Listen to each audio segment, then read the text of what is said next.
Hati-hati dengan buyback, bukan selalu berarti itu menjadi sebuah news yang bagus untuk emiten. Tetapi itu bisa menjadi berbahaya bagi teman-teman para investor saham. Kenapa seperti itu? Tapi sebelum itu saya ngebaca berita ini dulu ya. 9 emiten ramai buyback saham mana yang kamu punya. Jadi ini di tanggal 7 Maret 2025. Di sini ada 9 emiten yang mau buyback saham, yaitu ada BBRI, BMRI, BBNI, BNGA, NISP, JPFA, LPFF, Avia sama CNMA.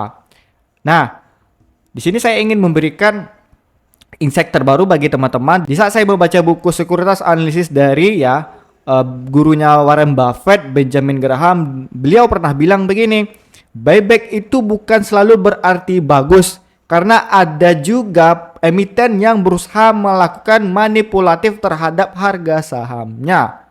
Maksudnya gimana? Misal, kan mereka ingin buyback nih kan. Jadi mereka tuh ada perusahaan yang ingin ngerubah ya agar terlihat EPS-nya itu bagus. Misalnya kan EPS tuh naik kan karena laba tuh yang selalu bertumbuh. Tapi dengan mereka ini ngelakuin buyback ya, kan jumlah saham yang ada yang beredar itu kan mulai berkurang. That's why kenapa jadi EPS-nya itu terlihat naik, bukan karena laba yang bertumbuh, tetapi karena mereka itu buyback. Itu satu tuh manipulatif oleh yang dilakukan para emiten. Dan yang kedua, ya dengan adanya EPS yang selalu bertumbuh itu bisa ngebikin para manajemen itu mereka berfoya-foya. Jadi artinya mereka manajemen itu tidak bagus dan konsisten untuk ngebangun growth ya laba tadi untuk para investor. Itu yang kedua.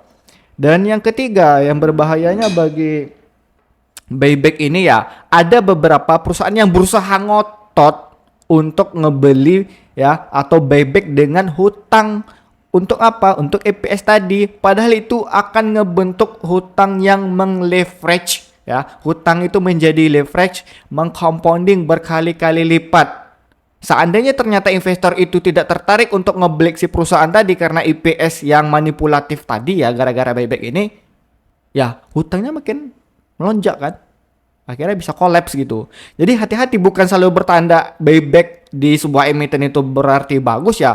Itu bisa menjadi pertanda teman-teman tuh ya ini manipulatif. That's why kenapa kita harus benar-benar teliti lagi terhadap perusahaan yang mau kita beli ini atas adanya berita buyback saham. Ini hati-hati buat teman-teman para investor dan fundamental saham semuanya.